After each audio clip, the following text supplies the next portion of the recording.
Ce podcast a été réalisé en collaboration avec Beboost. Sport, santé au féminin. Experts et passionnés réunis pour explorer les bienfaits de l'activité physique pour les femmes à tous les âges. Endométriose, grossesse, postpartum et ménopause. Mettre les femmes en mouvement à toutes les étapes de leur vie. Sport, santé au féminin. Bonjour. Dans cette série de podcasts, nous vous proposons de réécouter les interventions du colloque Sport Santé au féminin qui a eu lieu en décembre 2024 et qui a été co-organisé par le réseau Sport Santé, l'ARS, l'URPS Sage-Femme et la Dragesse de Bourgogne-Franche-Comté. Dans ce troisième podcast, nous vous proposons une deuxième séance plénière sur la ménopause et l'activité physique adaptée réalisée par le docteur Yolande Maisonnette du CHU de Besançon. Je vais vous parler de ménopause. Effectivement, c'est un sujet alors qui est un peu qui barbe un peu tout le monde souvent, sauf quand on est concerné. Voilà. Donc là, comme il y a vraiment un public un peu plus jeune, donc j'espère essayer de les captiver, puisqu'il faut savoir qu'en gros, une femme passe 35 à 40% de son temps ménopausée. Donc ça fout les jetons, mais c'est la vérité. Donc effectivement, il faut quand même s'intéresser à ce sujet-là. Et effectivement, l'idéal, ce serait qu'elle soit déjà dans l'activité physique avant cette période-là, puisque vous imaginez que toutes les patientes qui arrivent, en tous les cas à 50 ans, sans avoir pratiqué d'activité physique, la difficulté qu'on va avoir à les mettre effectivement en mouvement. Donc, je vais vous parler de ménopause, mais en fait, je veux aussi vous dire que on en parle quand même de plus en plus. Notamment, on a quand même un congrès qui s'occupe de la ménopause. Et ce congrès, il a le droit d'exister, alors que c'était pas le cas tout à fait il y a encore quelques années. Donc, on s'intéresse de plus en plus à la ménopause. Et je vous ai mis quand même le spectacle de Florence Foresti. Je ne sais pas si vous l'avez vu. Je suis pas, voilà, on est fan ou on n'est pas, mais si vous avez 50 ans, allez la voir, parce que vous allez rendre compte que vraiment la ménopause c'est quand même plutôt drôle. Et notamment, moi, ce que j'aime bien, c'est quand elle dit que la femme ménopausée c'est une ado avec une carte bleue. C'est un peu vrai. Et donc, du coup, je crois qu'il faut quand même retenir un peu de choses positives de ce topo. Donc, en gros, pour être un peu plus scientifique, la ménopause, c'est quoi ? C'est d'abord un diagnostic clinique. C'est une femme qui n'a plus de règles depuis 1 an. C'est ça la vraie définition.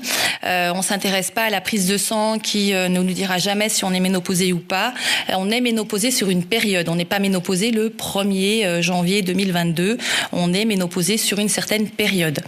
Et en fait, cette ménopause, c'est quoi ? C'est la baisse des œstrogènes. Et cette baisse des œstrogènes, en fait, c'est au final les ovaires qui s'arrêtent progressivement de fonctionner et qui vont nous mettre en insuffisance d'œstrogènes et qui vont entraîner un certain nombre de symptômes. Donc, je vais vous raconter un peu les symptômes. Je ne vais pas rentrer dans tous les détails pour pas vous faire trop peur.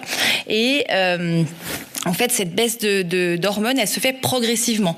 Donc, si elle se fait progressivement, tout simplement, on va d'abord avoir des symptômes qui vont être un petit peu différents, qui vont aller progressivement, être de plus en plus intenses et qui vont permettre de supporter ces différents symptômes.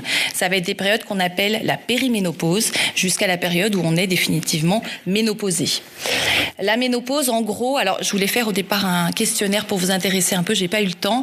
J'aurais voulu savoir si vous aviez un avis sur l'âge de la ménopause en moyenne. L'âge moyen d'une femme ménopausée, c'est 51 ans.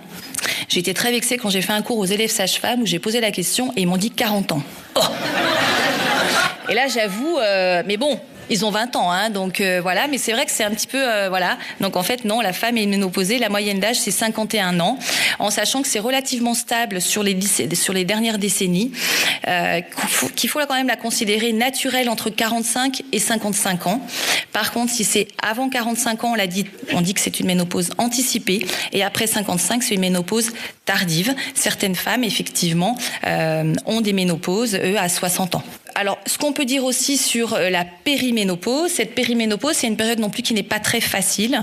C'est la période, en gros, 4 à 5 ans avant la ménopause, où on a finalement donc l'hypoœstrogénie qui commence à se faire entendre, avec des cycles au niveau hormonal. Donc, on a des cycles de règles qui sont irréguliers, des cycles qui deviennent de plus en plus courts, des règles parfois plus douloureuses, avec un syndrome prémenstruel parfois un peu important. Alors, ça peut aller des troubles de l'humeur, des troubles du sommeil, des douleurs, etc.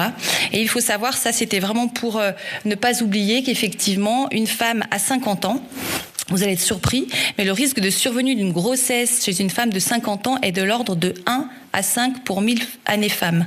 Ce qui veut dire quand même qu'il faut faire attention. Chez une femme de 50 ans qui a des règles encore très régulières, elle peut effectivement encore tomber enceinte et vous devez effectivement maintenir une contraception chez ces patientes-là. Puisque j'en ai pas à parler, mais on est bien d'accord que la ménopause, c'est l'arrêt de la sécrétion hormonale, mais c'est aussi l'arrêt de toute possibilité de fécondation. Naturelle en tous les cas. Voilà, donc on va entrer dans le vif du sujet de la ménopause. Cette ménopause, elle touche effectivement à un trépied. Ce trépied, c'est quoi ? Eh bien, ce trépied, effectivement, c'est la santé sexuelle, la santé physique et la santé psychique. Vous savez qu'on ne peut pas être l'un sans l'autre et qu'effectivement, la ménopause, elle va intervenir beaucoup dans ces 3 dimensions-là. Donc, on va voir dans un premier temps, effectivement, l'impact de la ménopause à court terme, c'est-à-dire tous les symptômes. On ne va pas les détailler parce que je ne vais pas vous déprimer quand même, ce qu'on appelle aussi les signes climatériques. Et on verra aussi les conséquences à long terme.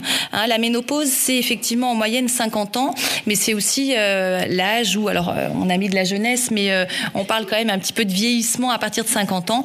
Et je voulais juste vous alerter sur effectivement 2 risques dont il va falloir prendre en compte. Ces risques-là, c'est le risque d'ostéoporose et le risque de maladies cardiovasculaires. Et ça, à 50 ans, on parle de ménopause, mais on parle rarement de ces risques-là. Et c'est à partir de ce moment-là où il va falloir faire un bilan. Et il va falloir effectivement des femmes qui ne sont pas en mouvement, les mettre en mouvement, notamment pour éliminer ces 2 risques-là qui vont persister tout au long de notre vie. Donc le premier risque, c'est effectivement les maladies cardiovasculaires. Alors ces maladies cardiovasculaires, en gros, c'est l'infarctus. Je ne sais pas si vous savez, mais la première cause de mortalité féminine, ça c'était dans le questionnaire aussi, forcément vous avez vu le topo, c'est les maladies cardiovasculaires. Alors vous m'auriez dit, je ne sais pas, vous m'auriez dit quoi, le cancer par exemple, le cancer arrive en 2e position. La première cause de mortalité féminine, c'est les maladies cardiovasculaires, contrairement à ce qu'on pourrait croire. Et donc ça veut dire malheureusement, on atteint le risque, vous savez que l'homme il est toujours au-dessus de nous pour l'infarctus, et ben, sauf à partir de 50 ans. À partir de 50 ans, le risque de maladie cardiovasculaire est équivalente chez l'homme et chez la femme parce qu'on perd nos œstrogènes et on perd cette protection que nous amènent ces hormones-là. Et donc, imaginez bien qu'il va falloir travailler à ce moment-là d'autant plus parce qu'il va falloir effectivement éliminer les facteurs de risque qui peuvent être associés. C'est-à-dire que, effectivement, ce facteur ménopause, on ne peut pas passer au-delà, c'est un acte physiologique, mais on peut passer, effectivement, faire quelque chose pour le surpoids, faire quelque chose pour le tabac, faire quelque chose pour l'activité physique. Et l'objectif, c'est vraiment ça, puisque l'impact de la ménopause sur les maladies cardiovasculaires, une femme à 50 ans, la probabilité de mourir d'une femme à 50 ans est de 45% pour la cause cardiovasculaire. Donc ça, si vous sortez d'ici avec cette idée-là, c'est vraiment quelque chose qu'on peut comprendre en sachant qu'il va falloir d'autant plus cibler les patients, c'est-à-dire que vous êtes censé cibler les patientes en tant que professionnel en disant cette patiente-là, est-ce qu'elle cumule les facteurs de risque ? Les facteurs de risque, c'est l'âge de la ménopause. Alors, je vous ai mis tout ça en gros. Il faut savoir qu'on a des recommandations de notre collège de gynéco qui sont sorties en 2021 sur la ménopause, sur lesquelles je me suis beaucoup appuyée. Et effectivement, les choses sur lesquelles on va pouvoir changer les facteurs de risque cardiovasculaire, c'est effectivement le tabagisme, l'obésité, la sédentarité. Et c'est là-dessus qu'on va devoir travailler. Les autres facteurs de risque, quand vous avez des antécédents familiaux, etc., là-dessus, on ne pourra effectivement pas changer grand-chose. Donc ça, c'est la première chose, c'est la maladie cardiovasculaire dont il va falloir tenir compte à 50 ans.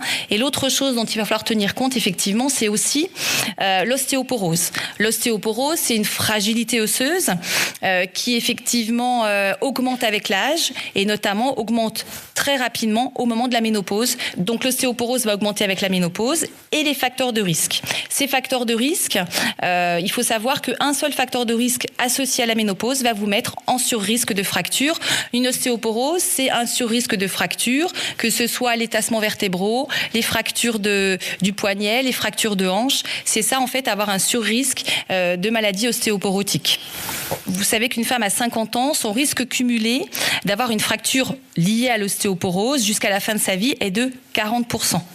Donc ça veut dire qu'effectivement, c'est un risque qui n'est pas à négliger et que toutes les patientes ménopausées vont avoir un surrisque d'ostéoporose, d'autant plus qu'elles ont un facteur de risque, que ce soit, alors si elles ont déjà eu des fractures liées à la fragilité, si elles ont des antécédents familiaux d'ostéoporose chez la mère et effectivement chez le père, ou si elles ont aussi une ménopause précoce. Donc ça, ces patientes-là, il va falloir effectivement les interroger pour sortir un groupe de femmes qui vont être effectivement à risque, effectivement d'ostéoporose. Alors les recommandations qui ont été faites par notre collège des gynéco-obstétriciens, donc c'est 2021, pour l'une et pour l'autre, c'est que après la ménopause, une activité physique régulière, faible à modérée, tout comme la lutte contre la sédentarité, est recommandée pour diminuer la mortalité et le risque cardiovasculaire. Donc l'activité physique, et c'est un grade A, donc ça veut dire que nous avons des preuves que l'activité physique permet de diminuer le risque d'ostéoporose. Alors, et concernant l'histoire, je vous ai mis les deux choses, je me suis trompée, mais sur les maladies cardiovasculaires, on retrouve effectivement la même chose, c'est-à-dire qu'on retrouve une diminution du risque de maladies cardiovasculaires quand vous faites une activité physique régulière. Donc l'objectif, ce serait effectivement de mettre que les femmes soient déjà en mouvement et en soient déjà persuadées. La difficulté, c'est comme les femmes qu'il faut mettre en mouvement en cours de grossesse, c'est comment on va réussir à convaincre des femmes qui ont déjà des signes, qui sont en surpoids, d'aller faire une activité physique. Alors, moi, je me suis quand même pas mal intéressée parce qu'on a beau faire de l'activité physique, la définition de sédentarité, la définition d'activité physique, je sais pas si c'est clair pour tout le monde, mais ça l'était pas forcément pour moi. Donc, effectivement, l'ONAPS a fait des fiches vraiment très, je trouve, très synthétiques et assez parlantes sur ce que c'est que la sédentarité. Donc la sédentarité, vous pouvez imaginer, c'est le temps passé assis ou allongé dans la journée, hors sommeil. Alors comme on n'est pas adolescent, on est un peu moins allongé, mais quand même. Les déplacements motorisés, tout ce qui est voiture, bus, trottinette électrique. Le temps de travail sédentaire, alors là on a pas tous les mêmes chances. On a certains travaux où effectivement on est assis devant un ordinateur toute la journée, certaines qui sont beaucoup plus en action que d'autres. Et puis les temps de loisirs ou domestiques sédentaires, regarder la télé, les jeux vidéo ou même lire un livre, malheureusement, c'est quand même très sédentaire. L'activité physique, donc c'est des déplacements actifs. On voit le développement du vélo, mais c'est aussi la marche à pied. Le temps du travail actif, c'est prendre l'escalier. Moi je dis, si on pouvait mettre devant les ascenseurs, stop, ne me prenez pas, mais prenez plutôt l'escalier. Peut-être que ça nous ferait réfléchir à effectivement prendre un peu plus les escaliers, c'est un peu les seuls déplacements. Et puis on parle beaucoup de bouger au moins toutes les 2 heures, même si vous avez un travail sédentaire, vous faites le tour du bureau, vous allez voir une collègue. L'objectif c'est de bouger effectivement sur ces temps-là. Et puis le temps de loisir ou domestique actif, c'est le sport, mais il faut savoir que le bricolage, le jardinage et même le ménage, ça fonctionne. Donc ça fait partie quand même de l'activité physique. Alors on s'espère toutes de ne pas faire que ça, mais il faut savoir qu'en tous les cas c'est une activité qui fait partie de l'activité physique. On m'a déjà spoilé tout à l'heure, mais pour dire qu'effectivement sur les quelques chiffres de l'ONAPS, où en fait, alors moi j'étais persuadée avant d'aller chercher des chiffres que les femmes faisaient plus de sport que les hommes. Alors, je sais pas si c'était votre avis, c'est peut-être mon côté un peu féministe, je ne sais pas, mais en tout cas c'est pas du tout le cas. C'est-à-dire que j'étais très déçue, puisqu'effectivement entre 18 et 74, 53% des femmes seulement et 60% des hommes atteignent les recommandations d'activité physique, puisque maintenant il s'agit de recommandations pour savoir ce qu'il faut qu'on fasse entre guillemets comme activité physique par semaine, et qu'effectivement les chiffres diminuent. Et ça c'est un petit peu, je ne sais pas si on a une explication, on en parlera peut-être tout à l'heure, pourquoi effectivement depuis entre 2006 et 2016 on est moins active. Alors est-ce que c'est les écrans, est-ce que probablement qu'il y a des choses comme ça, et donc du coup on est moins bien que les hommes, et ça c'est un petit peu, j'avoue que c'est un petit peu décevant. Alors après je vous ai mis aussi un tableau sur en gros qu'est-ce que c'est que de faire de l'activité. Ça c'est les recommandations de la santé publique sur comment être actif en fonction de notre âge, avec des vraies recommandations. Et ça je trouve ça intéressant parce que du coup ça fait réfléchir. On va parler des adultes de 18-74 ans, c'est-à-dire de la courbe qui nous intéresse, mais juste pour si vous regardez quand même les recommandations pour les enfants sur les 11-17 ans, c'est pratique d'une activité physique modérée ou intense pendant au moins 60 minutes consécutives tous les jours. Ou alors c'est la pratique d'une activité physique intense pendant au moins 40 minutes consécutives supérieures à 5 fois par semaine. Et ça fait réagir parce que je pense que si on met de l'activité physique chez nos enfants et qu'on arrive à les convaincre, c'est eux qui dans 50 ans bougeront à la ménopause. Je pense qu'effectivement il n'y a pas de solution. Si effectivement l'activité physique est débutée depuis le plus jeune âge, je pense que c'est comme ça qu'on arrivera effectivement à faire un petit peu plus d'activité après. Mais ça c'est un autre débat. Donc en tous les cas en ce qui nous concerne, pour les personnes entre 18 et 74 ans, ça c'est pour vous dire un petit peu, notamment à la ménopause, ce qu'il faut faire. Il faut soit faire une activité intense 3 jours au minimum, au moins 25 minutes par semaine, ou alors une activité physique qu'on dit modérée, 5 jours ou plus par semaine, ou alors une activité physique modérée ou intense par semaine pour atteindre un minimum de 600 mètres. Alors le mètre, en fait, vous le trouverez, ça c'est pour pouvoir intégrer à cette activité physique le bricolage, le ménage, etc., le jardinage, pour dire qu'une femme qui a 65 ans, qui n'a jamais fait de sport de sa vie, mais qui par contre fait du jardinage et adore le bricolage, elle aura son activité physique et ses recommandations seront remplies. Donc il faut aussi des fois être un petit peu ouvert d'esprit. C'est pas parce qu'on prend ses baskets et qu'on va pas forcément courir qu'on n'est pas active. Là-dessus, il faut aussi que parce que tous les gens qui sont ici sont persuadés qu'il faut faire de l'activité physique. Comme on a dit tout à l'heure, c'est pas nous qu'il faut convaincre. C'est plutôt toutes les patientes à la ménopause qu'il va falloir convaincre.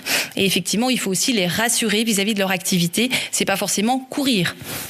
Effectivement, la marche c'est déjà beaucoup et ça peut effectivement remplacer pas mal de choses. Voilà, 2 ou 3 petites démonstrations sur le mètre, en fait, qu'est-ce que c'est qu'une activité intense, modérée ou faible. Alors l'activité faible, passer l'aspirateur, balayer, ça peut être une activité physique. Et puis l'activité moyenne, le jardinage, par exemple quand vous passez la tondeuse. Alors, je me disais, quelqu'un qui a un grand terrain, qui passe la tondeuse, et bien vous voyez, ça fait une activité physique modérée par semaine. Donc pour vous dire que ça n'est pas que effectivement de l'activité sportive. Le reste, alors ça c'est effectivement quelques activités pour vous démontrer que la marche rapide à 7 km/h, c'est une activité physique moyenne, que l'activité physique élevée, alors c'est la bicyclette, ils mettent bicyclette, c'est assez drôle, enfin voilà, le vélo, ou la gymnastique intense, ou la natation. Donc au final, on va finalement retrouver pas mal d'activités possibles pour toutes les patientes, et je crois que la conclusion de cette topo, ça sera vraiment qu'il faut adapter l'activité physique à chaque patiente, et que chaque patiente, parce qu'elle a des douleurs, parce qu'elle a quelque chose, ne pourra pas forcément faire la même activité physique que la voisine.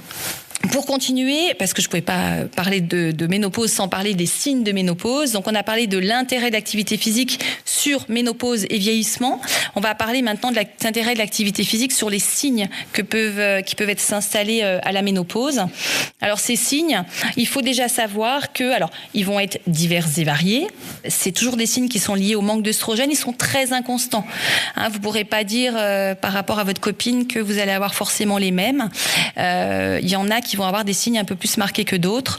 En tous les cas, les plus fréquents, les signes sont d'autant plus importants que l'âge de la ménopause a été précoce, que la patiente fume ou que la patiente a des troubles anxieux.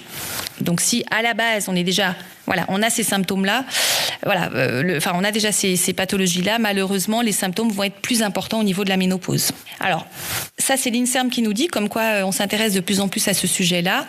87% des femmes présentent au moins un symptôme de ménopause, en plus de l'arrêt des règles. Alors, un symptôme, ça peut pas être 5, donc c'est quand même mieux. 1/4 des femmes, entre guillemets, vont quand même souffrir de troubles sévères qui vont affecter leur qualité de vie. C'est 1 sur 4 parce que les autres, mais c'est quand même beaucoup. Et il faut savoir que alors c'est pas le sujet, mais seulement 6% des femmes prennent un traitement hormonal. Donc la plupart des femmes vont essayer de s'en sortir sans traitement hormonaux. Et effectivement, il va falloir leur donner des pistes pour essayer de se sortir un peu plus facilement cette histoire de ménopause. Alors, juste pour revenir sur la ménopause et les signes, alors ça va peut-être pas parler à tout le monde, ça va parler à certaines plus que d'autres. Le signe qu'on retrouve le plus, c'est ce que si vous avez demandé, je pense que vous auriez dit les bouffées de chaleur. Alors, bouffées de chaleur, sueur nocturne, c'est un petit peu la même chose. C'est dans le cadre des troubles vasomoteurs, on appelle ça. On a aussi des troubles de l'humeur et du sommeil. J'ai pas mis de choses positives, mais bon, dans les troubles de ménopause, il n'y en a pas beaucoup. La prise de poids qui n'est pas constante, ça il faut le savoir. L'activité physique, vous voyez qu'elle va avoir toute sa place dans ces symptômes-là. Il y a des douleurs ostéo-articulaires, et ça c'est vraiment vrai. Il y a des patientes qui n'ont avoir que ça, mais elles vont vous dire que le dérouillage matinal, elles ont 110 ans. C'est-à-dire qu'elles se lèvent le matin, et elles ont l'impression de se dire... Voilà, ça y est, j'ai débloqué la chose. Et ça peut vraiment être des douleurs liées à la ménopause. Et il y a des patientes qui n'ont que ça. Et puis, alors le SGU, c'est le syndrome génito-urinaire. C'est quelque chose dont on parle pas beaucoup, mais il faut quand même en parler vraiment. Ça, c'est des symptômes, je vais en parler un peu plus après. C'est des symptômes en fait vulvaires et périnéaux liés au manque d'œstrogène. Et puis le brain fog, en fait, c'est le brouillard cérébral. Alors c'est pas très fréquent, mais quand une femme ménopausée n'a pas dormi 5 jours de suite, a des bouffées de chaleur tout le temps, et ben des fois, elle arrive au boulot et vous la trouvez un peu distraite parce qu'elle est un peu dans le brouillard sidéral, parce qu'elle est juste crevée. Alors, c'est pas son fils qui l'a empêché de dormir parce qu'elle a dormi 3 heures, c'est juste la ménopause, mais des fois, c'est pire. Voilà, donc ça, il faut le savoir, et des fois, peut-être être un peu indulgent avec ces femmes qui arrivent des fois un peu fatiguées. Elles ont passé le cap des enfants, mais elles n'ont pas passé le cap, malheureusement, de la ménopause. Voilà. Alors, on va s'intéresser à 2 petites choses sur l'histoire de la ménopause. D'abord, donc, aux bouffées de chaleur. Ces bouffées de chaleur, donc, en fait, c'est vraiment quelque chose qui arrive assez brutalement, qui monte avec une sueur ou pas, avec une rougeur ou pas, qui disparaît assez rapidement, un peu comme la contraction utérine d'ailleurs, qui disparaît en moins d'1 minute, mais qui laisse des fois un peu, voilà, soit une transpiration, soit un effet un peu une tachycardie, des palpitations, donc des choses assez désagréables. Il faut savoir qu'en moyenne, alors désolé mesdames, les bouffées de chaleur peuvent durer de 5 à 7 ans, et que alors les facteurs de risque qu'on retrouve dans les études sur les femmes qui ont des bouffées de chaleur le plus longtemps possible, c'est malheureusement les femmes africaines, alors que les femmes d'origine asiatique ont des bouffées de chaleur beaucoup moins fréquentes et beaucoup moins longues, le jeune âge de la ménopause, le bas niveau socio-d'éducation et encore les troubles anxieux. Donc ça, si on peut traiter l'anxiété avant d'être ménopausée, c'est vraiment quelque chose d'important. Ces bouffées de chaleur, en fait, donc qu'est-ce qu'on va faire par rapport à ces bouffées de chaleur ? Alors, les recommandations, elles nous disent ce qui peut être efficace ou pas. Alors, quand les bouffées de chaleur sont très, très, très invalidantes, effectivement, on aura peut-être recours au traitement hormonal. Quand elles le sont un peu moins, on a d'autres traitements possibles. La plupart des femmes commencent par de la phytothérapie. Ce qui sort dans les études comme différence significative et efficacité, c'est le yoga, l'hypnose. Ça, c'est vraiment, il y a vraiment pas mal d'études là-dessus qui sont vraiment efficaces sur les bouffées de chaleur. L'acupuncture, alors on y croit beaucoup chez nous. Il n'y a pas encore suffisamment d'études pour montrer qu'il y a une différence significative.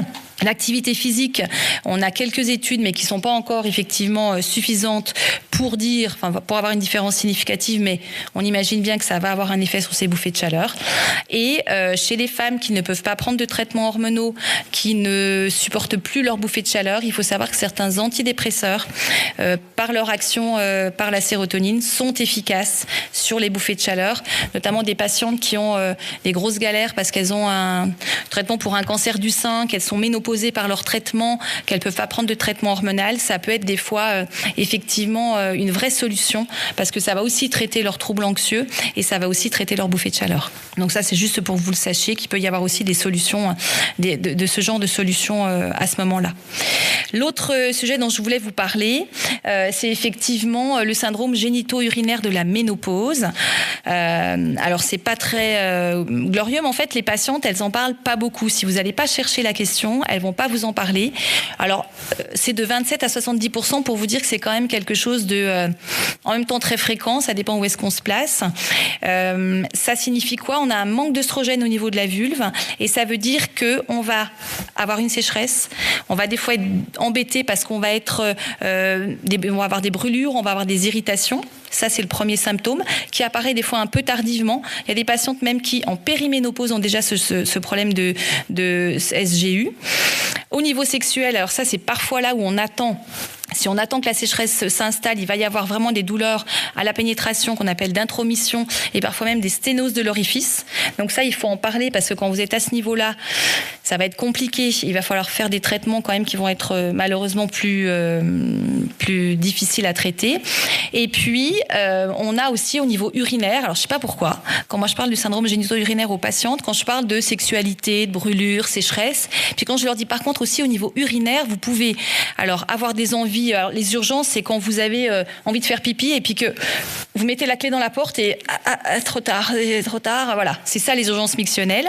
On peut avoir aussi des polachyuries, c'est-à-dire avoir envie de faire pipi beaucoup, et des infections urinaires. Et là, je trouve que les femmes, à partir du moment où on se dit tiens, ça peut être urinaire, elles sont du coup plus à l'écoute. Alors qu'effectivement, c'est quand même très important de se dire que la sécheresse vulvaire, si vous faites par exemple de l'activité physique ou pas, si vous avez une sécheresse vulvaire, vous allez être effectivement très embêté. Donc ça, c'est un sujet à aborder aussi beaucoup à la ménopause parce que c'est un sujet qui est parfois mis de côté et qui pour autant doit prendre toute sa place à ce moment-là. Donc les traitements de ce syndrome génito-urinaire, alors les traitements, c'est aussi un traitement par voie générale ou par voie locale, que ce soit des hormones au niveau local ou alors alors un hydratant. Alors les femmes, elles sont elles sont vraiment géniales parce qu'elles essayent tout et elles ont raison. On peut hydrater sa vulve avec plein de choses. Le tout, c'est que la vulve soit hydratée et trophique. Donc ça, c'est hyper important. On a pas mal d'hydratants à base d'acide hyaluronique. Les lubrifiants vont souvent pas suffire. Si vous mettez un lubrifiant, ça traite au coup par coup, ça traite pas au long terme. Donc il faut effectivement, sur le long terme, essayer de mettre un hydratant. Vous allez entendre parler de laser, qui est jamais utilisé en première intention. On peut même des fois utiliser des dilatateurs. Mais on a parlé d'activité physique. Alors moi, je vais rebondir parce qu'il y a aussi, on va dire que l'une des activités qui traite le syndrome génito-urinaire, c'est quand même d'avoir le maintien d'une activité sexuelle régulière. Ça, c'est dans les recommandations et c'est effectivement prouvé. Il y a certaines femmes à la ménopause qui vont tellement galérer avec tous leurs signes qu'elles vont malheureusement mettre de côté leur sexualité. Alors, les conjoints comprennent pas toujours, parce que pour eux, il n'y a pas de changement finalement extérieur. Et ça, c'est important d'aborder le thème de la sexualité au moment de la ménopause, parce qu'effectivement, ça va être un peu le nerf de la guerre. Et si vous expliquez pas au conjoint qu'on peut avoir une baisse de libido, qu'on peut avoir des douleurs ou des sécheresses, effectivement, il n'est pas forcément, c'est pas forcément un as sur la ménopause et il peut ne pas le savoir. Donc ça, on est toujours dans l'activité. Donc pour vous dire que ces signes peuvent être effectivement enrayés par l'activité physique régulière, que l'idéal de cette présentation, ce serait aussi de vous dire que le moment de la ménopause, c'est aussi le moment où il faut retourner voir le médecin généraliste pour effectivement faire un bilan. Le bilan en ménopause, quand on parlait des bilans qui sont maintenant remboursés à certains moments de la vie, c'est ça. Le bilan ménopause, c'est le moment où il faut y retourner parce qu'on n'y allait pas et que effectivement le médecin traitant, il va mettre en évidence un peu tous les facteurs de risque qu'on pourrait avoir à la ménopause avec les années qui vont suivre, discuter de vos symptômes. Et puis, proposer des bilans si nécessaire et surtout échanger sur l'hygiène de vie. Aider la patiente à arrêter de fumer, c'est important. Aider la patiente à perdre du poids, c'est important. Alors sur l'histoire du poids, à la ménopause, alors ça les femmes c'est quelque chose qui les inquiète toujours beaucoup. Effectivement, il y a en moyenne les patientes elles prennent du poids à la ménopause. Alors c'est pas une fatalité, c'est-à-dire qu'il y a quand même un certain nombre de patientes qui ne prennent pas de poids, mais il va falloir quand même s'attaquer au problème.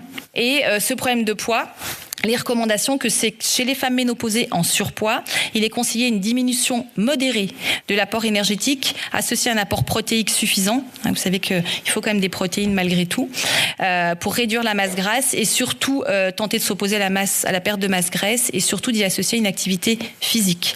Donc ça, systématiquement, dans un bilan de ménopause, les patientes devraient sortir effectivement avec la prescription d'une activité physique, en tous les cas, systématiquement pour les remettre en mouvement.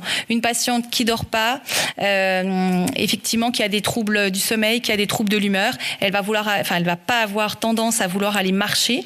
Donc là, c'est effectivement un problème sociétal. Si effectivement vous allez marcher à plusieurs, vous allez être motivé. Donc il faut remettre les gens en activité et c'est effectivement pas toujours facile. Donc je pense que plus c'est des femmes qui seront dans l'activité déjà précédemment, plus on y arrivera. Alors bouger, oui, mais comment ? C'est-à-dire qu'aujourd'hui, vous allez sur Internet, vous allez trouver effectivement comment est-ce qu'il faut bouger. C'est-à-dire que ça va vous rassurer parce que vous n'êtes pas obligé d'aller faire 10 km en courant. Mais par contre, bouger, effectivement, on va au boulot à pied. Le midi, au lieu de s'arrêter 3/4 d'heure, on s'arrête 1h30 et on va marcher une demi-heure. Moi, je pense que vraiment, c'est facile finalement de se remettre en mouvement. Le plus difficile, c'est probablement de persuader des patientes qui ont pris du poids, qui ont des symptômes très importants et qui, celles-là, devront passer par des prescriptions d'activité physique parce que effectivement, je pense qu'on n'y arrivera pas si effectivement on les aide pas. Donc en conclusion, la ménopause, donc c'est une période physiologique, ça il faut pas l'oublier, c'est pas une pathologie, c'est pas une maladie, même s'il peut y avoir des symptômes qui peuvent être très très invalidants. Alors juste pour vous dire que c'est probablement le moment important pour dépister les facteurs de risque de certaines pathologies. C'est le moment aussi de prendre soin de sa santé et la santé c'est la santé physique, psychique et sexuelle et c'est aussi le moment d'aborder des changements. C'était juste pour dire que stopper les toxiques, je crois que tout le monde en est convaincu. Alors, il y a le tabac, mais il y a aussi l'alcool. Mesdames, nous buvons de plus en plus. Et malheureusement, c'est pas moi qui le dis, c'est les chiffres. Et ça, c'est pas bon pour nous. Hein. Donc voilà, faut peut-être faire quelque chose là-dessus. Avoir une meilleure alimentation, on peut faire mieux, ça c'est sûr. Hein. Et puis aussi, alors faire une activité physique adaptée, moi je crois que c'est vraiment la conclusion de savoir qu'il faut effectivement s'adapter à toute patiente en fonction de leurs envies aussi, parce qu'il faut avoir envie d'aller faire une activité physique. Et puis qu'on aime, alors ça c'est mieux, c'est-à-dire qu'on peut ne pas l'aimer au début, mais on va finir par aimer cette activité physique qui va nous apporter du plaisir, seul ou accompagné, parce qu'accompagné c'est toujours mieux. Et surtout, je crois qu'il n'est jamais trop tard, effectivement, pour démarrer. Voilà, je vous remercie. Merci d'avoir suivi cette deuxième séance plénière du colloque Sport Santé au féminin 2024, co-organisé par le réseau Sport Santé, l'ARS, l'URPS Sage-Femme et la Dragesse de Bourgogne-Franche-Comté. Dans un autre podcast, retrouvez la table ronde autour de la ménopause et de l'activité physique adaptée.